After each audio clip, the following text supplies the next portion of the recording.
예, 오늘 마태복음 18장 1절로 14절에 있는 말씀을 가지고 나에게 예수의 마음이 있는가라는 제목으로 말씀을 전합니다. 다 같이 한번 인사할게요. 옆 사람과 앞뒤 사람과 인사하실 때 지난 한 주간 동안 평안하십니까? 인사합니다. 지난 한 주간 동안 평안하십니까? 평안하셨습니까? 평안하십니까? 어제 드디어 제 아내가 긴 방황을 마치고 집으로 돌아왔습니다. 지난 2월 15일 집을 나간 이후로 만 2달이 넘는 방황 끝에 드디어 돌아왔습니다. 그래서 제가 어제 날이 따로 모시러 갔죠. 모시러 가는 길에 전화로 통화하는 거 비행기 도착했다. 근데 집에 가는 길에 후나바시를 좀 들려야 되겠대요. 그러냐 그랬더니 그러십시다 그랬더니 비행기 안에서 옆자리에 앉은 그 사람 청년인데 후나바시 산대요. 그러니까 거기 들려서 갔으면 좋겠다고 그러시라고. 그래서 이제 공항에서 만났어요. 근데 저 사람이 아무나 보고 이렇게 얘기하고 그럴 사람은 아니에요. 물론 이제 이게 저보다 이 넉살이 참 좋습니다. 그래서 저는 심한 말 못하는데 저 사람 막 심한 말 막 해요. 그래서 많은 사람들이 아픔을 보기도 하는데 근데 이제 그렇게 얘기하는 거예요. 아들 같다는 거예요. 도착해서 그 청년을 보는 순간 어휴, 키가 얼마나 큰지요. 굉장히 크더라고요. 197. 그래도 여러분 조금 놀라주시는군요. 안 놀라는 사람은 자기 키가 한 2m 정도 되는 줄 아는 거예요. 2m 정도 되는지 아는 게 아니라 아이 목사님 뭐 2m 안 되는 건 뭐 걔나 나나 똑같네요 라고 생각하는 것 같아요. 이건 엄청난 차이입니다. 제가 이렇게 봤어요. 체격이요. 얼마나 등치가 그 군살 없이 근육으로만 근육맨이라고 딱 그냥 몸이 얼마나 다부지든지요. 근데 알고 봤더니 그 일본의 그 프로럭비 선수로 한국에서 와서 일본 팀에서 지금 프로 생활을 하고 있는 김호범이라고 하는 청년이었어요. 근데 차 타고 오면서 얘기했는데 저 사람이 너무 좋아하는 거예요. 왜냐하면 강희를 닮았대. 그리고 가사에 보니까 그런 것 같아요. 등치도 한 등치 하죠. 그리고 이게 코도 그렇고 콧날도 그렇고 보니까 강희를 많이 닮았어. 그리고 또 나이가 강희하고 같아. 한 달 차이더라고. 한 달 차이.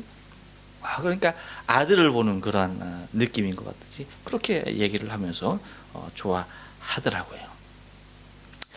누군가를 닮았다라고 하는 건 여러분 행복한 일입니다. 그렇죠? 좋은 일이에요. 그런데 거기다가 우리의 외모만이 아니라 우리의 마음이 누군가를 닮았다라고 할 때 그것이 얼마나 행복하고 기쁘겠어요. 제가 리오니를 볼 때마다 그 녀석이 얼마나 귀여운지요. 여러분에게 말씀드렸지만 그 녀석 지금의 모습이 제가 그 녀석 나이 때의 싱크로율 95%니까요. 별로 안 믿는 것 같아요. 여러분 제가 지금 이렇게 모진 세월 가운데 망가져서 그렇죠. 얼마나 예뻤는지 몰라요. 그래서 주위 사람들이 저희 어머니한테 그랬대요. 저기 애기 잘 보라고. 세대 애기 잘 봐야 돼. 저기 누가 데리고 갈지 몰라. 훔쳐갈지 몰라. 그러니까 애기 잘 봐요. 그랬대. 왜 그런지 아세요? 너무 잘생겼어.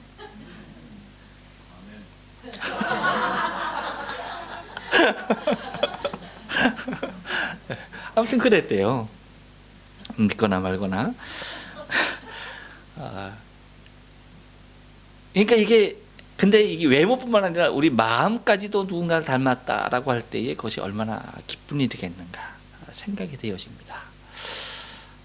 이 말씀을 왜 드리는지 아마 이따 이제 여러분에게 말씀을 전하면서 이제 알게 될 거고요. 시간이 조금 박하니까 지난주에 나에게 천국은 있는가라는 제목으로 여러분에게 말씀드렸습니다. 여러분 천국이 있습니까? 한 주간 굉장히 많이 철국을 잃고 왔군요. 여러분, 천국이 여러분에게 있습니까? 네. 주님께서 오셔서 말씀하신 것 천국이었습니다. 그렇죠? 지금도 예배하시는 곳이 천국이고 그것이 예배되는 날 우리를 위하여서 그리로 데려가기 위해서 다시 오실 그 재림의 약속도 우리들 천국으로 이끌기 위함이다라고 말씀을 드렸습니다. 그런데 그 가운데 예수님께서 한 어린아이를 세우시고 말씀을 하셨어요.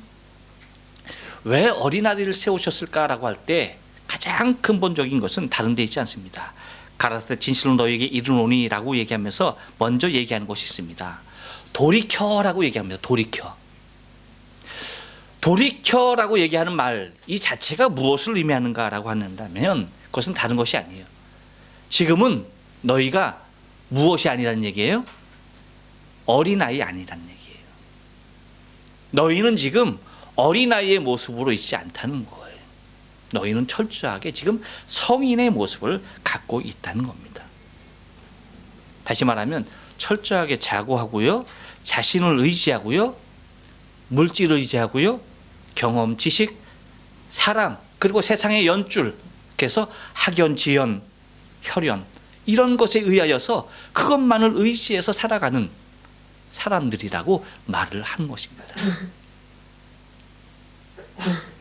그런데 예수님께서 말씀하시는 돌이켜 어린아이들과 같이 되지 아니하면이라고 할 때에 이 어린아이라고 얘기한다는 것은 무엇을 얘기하는 겁니까? 여러분, 어린아이 하면은 여러분이 생각나는 대명사격으로 생각나는 것이 무엇이에요?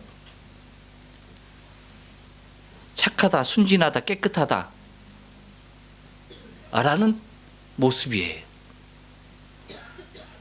그래서 우리가 도덕적으로 그리고 세상에 때묻지 아니하고 그리고 우리가 순결한 모습으로 살아가고 욕심 없이 살고 가진 것 없이 살고 하면은 된다라고 생각을 합니다.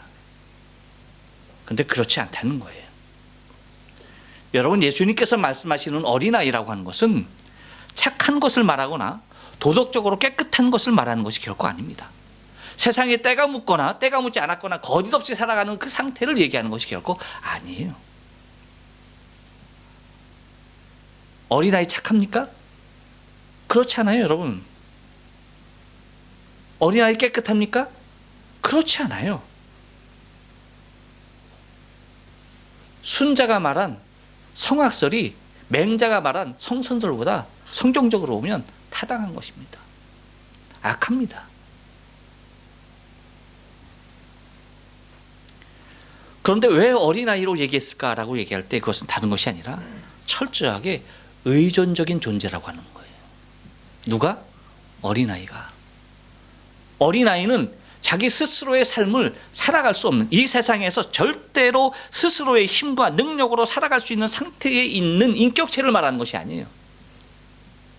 어린아이는 철저하게 의존적입니다. 부모의 손길이 아니면은 살아갈 수 없는 상태의 모습을 이야기하고 있는 것입니다. 다시 말하면 절대 혼자 살래야 살 수 없는 상태, 그러한 존재라는 것이죠. 즉 예수만을 의지하고 오직 예수님만을 바라보고 예수님만을 소망하며 예수님만을 생각하고 예수님만을 따라가고 예수님만을 사랑하고 예수님만을 생명으로 알고 예수만이 전부인 사람을 얘기하는 것입니다. 예수 이외의 것이 자신의 인생의 주인이거나 자신의 삶을 주관하는 모습으로 나타날 때에 그 사람은 어린아이 아니라는 거예요. 예수가 철저하게 하나에서부터 열까지 전적으로 예수밖에 없는 사람만이 어린아이라는 것입니다.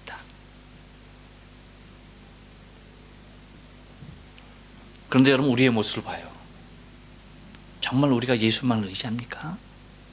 그렇지 못하더라고요.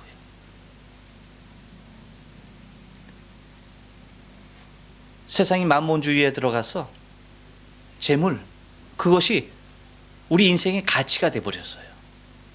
그 사람의 인격을 말할 때요, 곧 가진 것 그 자체가 인격이 되어버렸어요. 소유 그것 자체가 인격이 되어버렸어요. 아무리 훌륭한 고상한 인격을 가졌어도 갖지 아니하면, 소유하지 못했으면 그 사람은 인격적으로 인정받지 못하는 시대가 되고 말았어요. 그런데요, 아무리 개망나니 같아도요, 소유한 것이 많으면 그 사람 앞에 머리를 조아립니다. 무엇이 잣대가 되었습니까? 이 세상에 재물이라고 하는 것, 돈이라고 하는 것이 잣대가 되어버렸어요. 그런데 주님은 마태복음 6장 24절에서 이렇게 말합니다. 한 사람이 두 주인을 절대로 섬길 수 없다. 하나를 중시하거나 하나를 경시할 수밖에 없다 라고 말하면서 결론적으로 이렇게 말합니다. 너희가 하나님과 재물을 겸하여 섬기지 못하느니라. 그러니까 재물을 섬기든지 하나님을 섬기든지 재물과 같이 하나님을 섬길 수가 없다는 것이에요.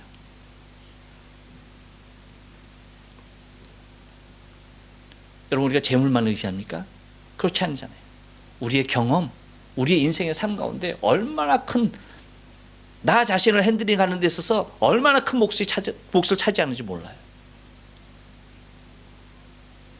내가 아는 지식이요, 그것이 내 삶의 방향을 결정짓는 놀라운 키의 역할을 하고 있더라고요.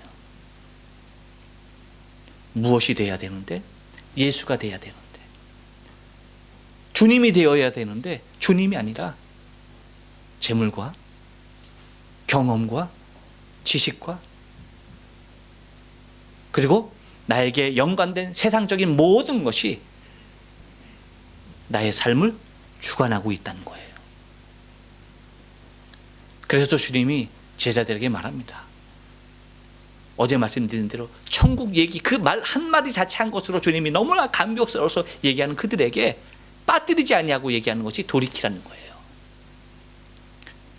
너희 세상의 주인이 되고자 하는 그 모습, 그 의지, 그 생각 돌이켜라. 세상의 재물과 권력, 그것 너희의 삶을 주관하는 것이라고 생각하면 안 된다. 오직 무엇만이? 오직 나만이, 오직 예수만이 너의 삶 가운데 참된 주인으로 와야 될 것에 대하여서 주님이 말씀하고 있는 것임을 우리가 잊지 말아야 합니다. 그래서 여러분, 그 4절 5절 보면 주님께서 이 어린아이와 같은 모습이라고 하는 이 어린아이와 같은 자들에 대하여서 어떻게까지 표현하고 있는 거니? 이렇게까지 표현합니다. 곧 당신만을 의지하는 자를 향하여서 자신과 동격이라고 인정하고 있는 것을 바라보게 되어져요. 그래서 이렇게 얘기하죠. 어린아이와 같이 자기를 낮추는 그이가 천국에서 클 뿐 아니라 5절에서 뭐라고 말하니까 어린아이 하나를 영접하면 곧 나를 영접합니다. 곧 예수만을 의지하고 예수만을 생각하고 예수만을 따라가고 예수가 전부인 인생, 뭐라고 얘기하는 겁니까? 나와 같다고 얘기하는 거예요. 그래서 여러분, 우리가 예수님께서 우리를 친구 삼으셨다. 뭐예요? 동격이에요, 동격. 나를 부르시고 나를 친구 삼으셨다라고 하는 것은 당신과 나와 같은 모습으로 보아주시는 거예요. 놀라운 일이 아닐 수가 없습니다. 무엇으로 그렇게 됩니까? 우리가 어린아이와 같이 주님만을 전폭적으로 의지하는 심령이 되어졌을 때의 모습이라고 하는 것입니다. 그래서 그 모습으로 우리가 살아갈 때에 우리의 소유가 어디가 되는 것입니까? 천국이 되는 것입니다. 그래야만이 저 천국에 들어갈 수가 있다는 거예요. 다시 말하면 예수 이외에는 결단코 천국에 들어갈 길이 없다는 겁니다. 예수만이 길이요, 진리요, 생명이라는 것이에요. 그러니까 당신만을 의지하고 당신만을 쫓고 당신만을 생각하고 당신만을 바라보라는 거예요. 세상 것 의지하지 말아야 합니다. 세상 것 좋아하지 말아야 돼요. 예수님이 좋아야 돼요. 예수님이 나의 전부가 되어져야 돼요. 예수님도 나의 일부가 되어지고 세상도 나의 일부가 되어지고 아니라는 겁니다. 전적으로 주님만이 나의 전부가 되어질 때에 천국이 우리의 것이 된다는 거예요. 그렇다면 여러분, 이제 오늘 우리가 구체적으로 생각해 보아야 할 말씀, 나에게 천국이 있다고 한다면, 그러면 여러분 이제 두 번째 여러분에게 질문을 드립니다. 나에게 예수의 마음은 있는가?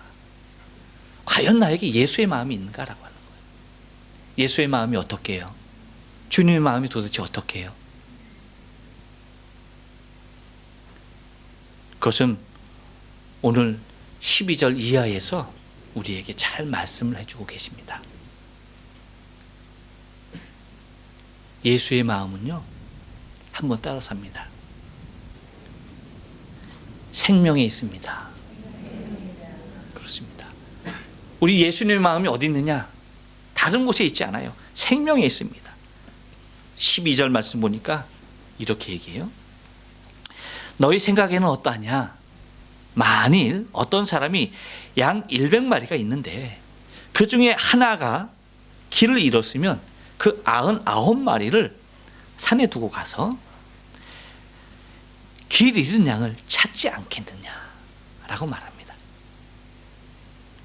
곧 예수님은 여러분, 많은 생명이 아니라 한 생명이에요. 비례적으로 찾는 생명이 아니라 절대적으로 찾는 생명을 얘기합니다. 많이 있으니까, 여기 생명 많이 있으니까 혹 다른 곳에 있는 생명 눈에 들어오지 않는다는 것이 아니에요. 오히려 내 밖에 있는 그 생명에게 주님은 더 큰 마음이 쏟아부어져 있다라고 하는 사실이에요. 여러분에게 묻습니다. 여기 있는 예수님의 마음은 여기 있는 우리에게 있겠습니까? 우리들에게 있겠습니까? 세상 밖에 있는 사람들에게 있겠습니까? 제가 질문 잘못 드렸습니다. 여기에도 물론 있어요. 그런데 어디에 더 크게 있겠습니까? 어디에 크게 있을까요? 그렇습니다, 여러분. 물론 예수님, 여기에 있는 우리에게도 당신의 생각과 마음이 있어요.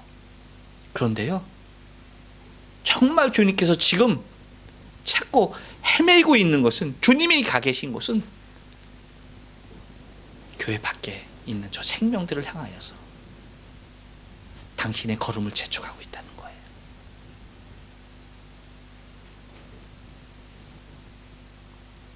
혹시 모르겠어요. 다음 주 되면 저 밖에 다 계실지, 안에 안 들어오고, 그 의미 아니에요.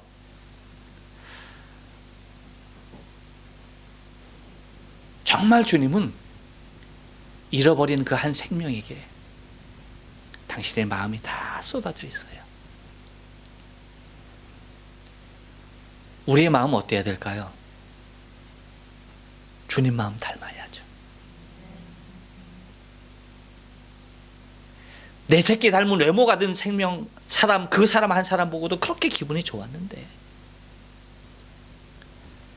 하물며 여러분, 주님 닮은 마음을 가진 그 생명을 볼 때 하나님 얼마나 기쁘실까 하는 거예요.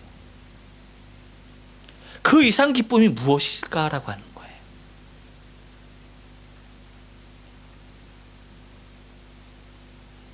내가 예수의 마음이 있고 나에게 천국이 있음에도 불구하고 저 세상에 있는 생명들에게 대하여 관심이 없다고 한다면, 내가 갖고 있는 저 천국과 내 안에 있는 예수의 마음 다시 점검해 봐야 한다는 거예요. 천국이 있는 사람과 예수의 마음이 있는 사람들은 세상 밖 잃어버린 바 된 한 생명을 향하여서 마음 조아리지 않을 수 없다는 겁니다.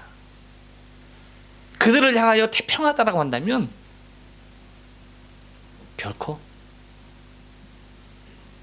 예수의 마음이 우리 안에 있다라고 말할 수가 없다는 거예요. 저는 특별히 일본에 살아가고 있는 이 땅의 생명 더 그런 것 같아요. 왜냐하면요,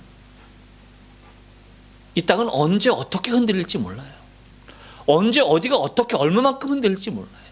그래서 언제 어디에 있는 사람이 어떻게 순식간에 사망의 길을 걸을지 몰라요.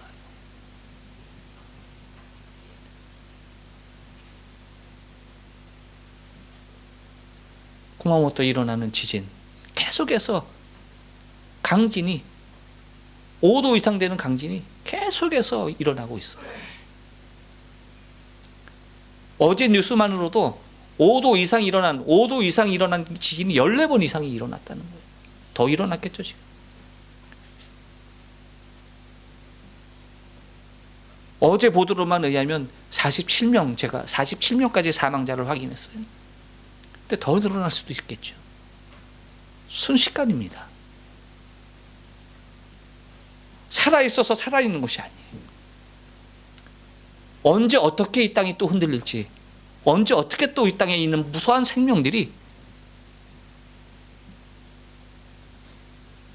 작별을 고해야 될지 모르는 이 땅이기에 우리가 긴박한 마음을 가지고 예수님 마음, 한 생명에게 있는 그 예수님의 마음이 우리 안에 자리해야 하는 줄로 믿습니다.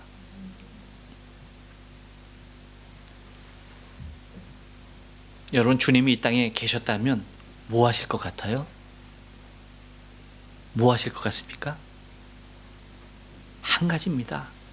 천국 확장 위해서요, 더 많은 생명 구원하시려고 하실 겁니다. 우리가 그 일 아름답게 감당해야 할 줄로 믿습니다. 우리의 관심도 생명이 있어야 할 줄로 믿어요. 그 생명이 주 앞에 부름받는 그날을 위하여서 우리가 나가야 할 줄로 믿어요. 제가 여러분에게 특별히 부탁드리고 싶은 말씀은, 먼저 우리 가족들 구원을 위해서 힘써야 할 것 같아요. 물론 밖에 있는 생명도 소중합니다. 하지만 사실은 내 가족의 생명 더 소중하지 않습니까? 그 가족의 생명을 위해서 여러분, 저를 많이 활용해 주세요. 저와의 만남의 자리를 가져주세요. 그럼 여러분의 부모나 여러분의 형제나 여러분의 자녀들에게 직접 말하기 어려운 부분의 것들, 여러분, 이 복음이라는 것이 참 아이러니한 게, 가까우면 가까울수록 이 전해지기가 얼마나 어려운지 몰라요. 오히려 모르는 사람한테는 그냥 예수 믿으세요라고 아주 노골적으로 얘기가 가능한데, 이상하게 가까이 있는 사람에게는 그 말 한마디 건네기가 얼마나 힘이 든지 몰라요. 그렇지 않습니까? 저 시간 많아요. 여러분, 저를 불러주세요. 그래서 자연스럽게 그 자리를 마련해 주세요. 그러면 여러분이 정말 사랑함에도 불구하고 입이 열리지 않는 그 말, 그리고 내 형제가, 내 자녀가, 내 부모가 다니는 교회가 어떤 교회일까, 목사가 어떤 목사일까, 여러분 궁금하지 않겠습니까? 아까 서두에 말씀드렸잖아요. 잘생겼잖아요. 그렇죠? 그러니까 여러분, 이게 혐오감을 주지 않잖아요. 먼저는 물론 이게 머리가 좀 그렇긴 해요. 좀 그렇긴 한데, 그래도 좀 여러분 아직까지 좀 봐줄만 하잖아요. 그렇죠?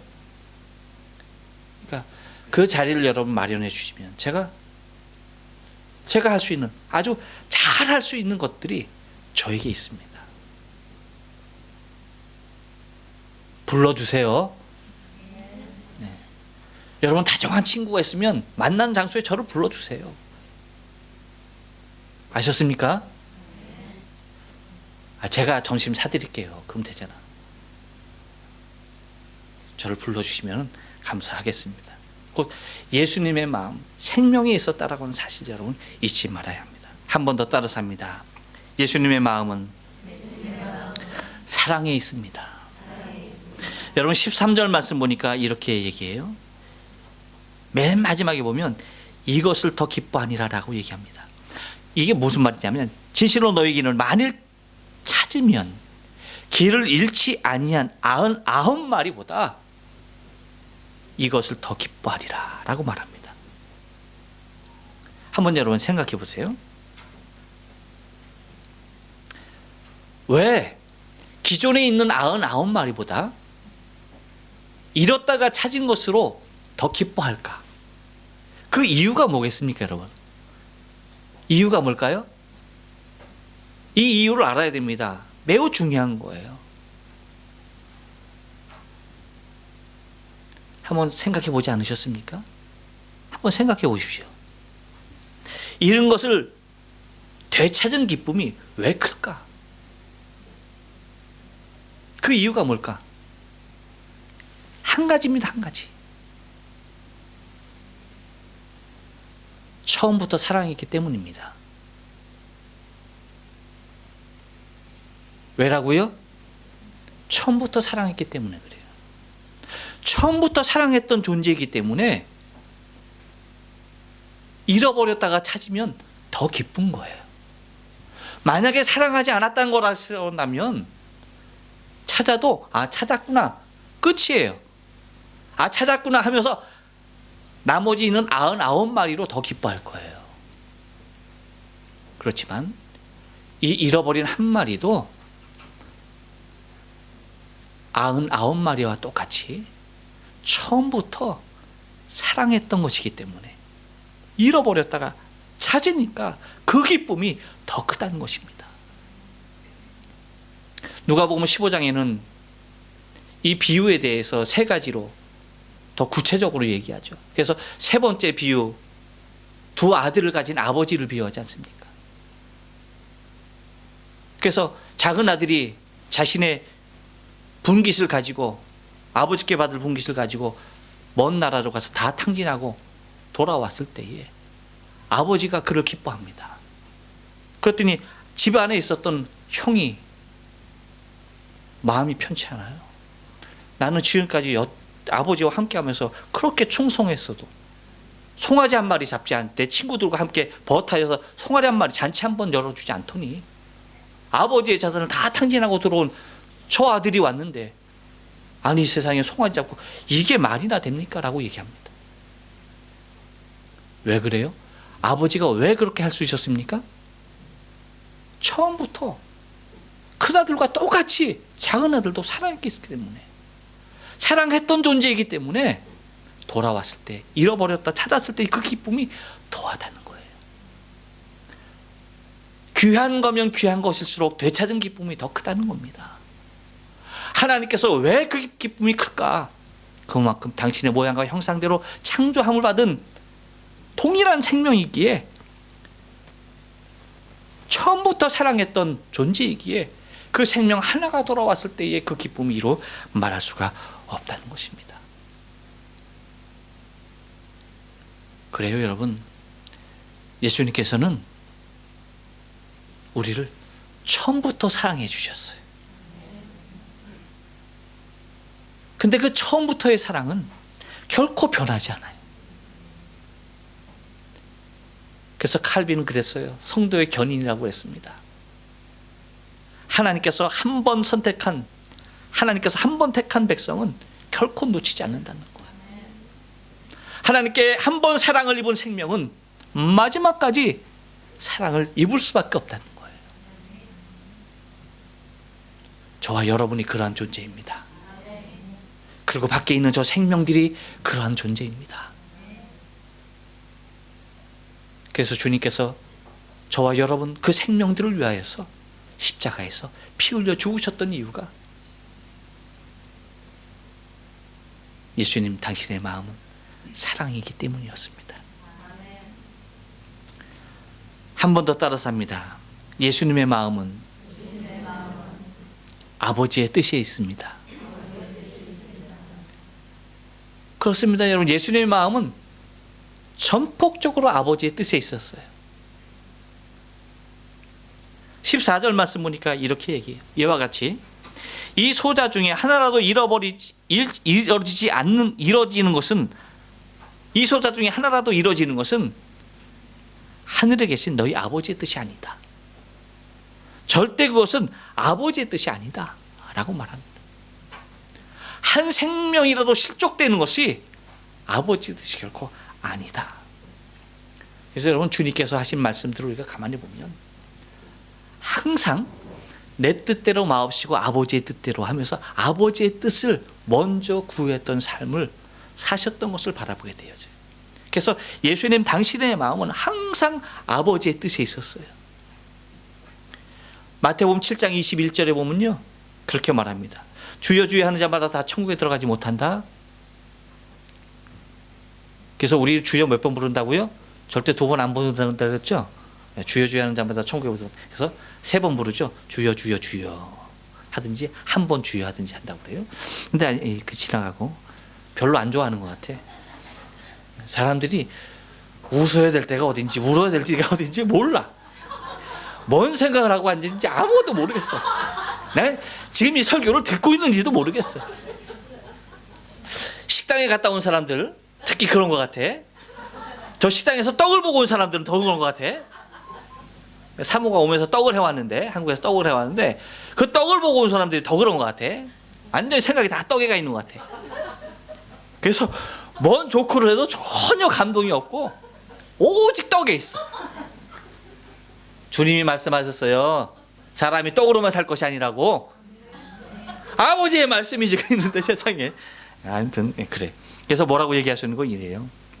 다만 하늘에 계신 내 아버지의 뜻대로 행하는 자라에 들어가리라.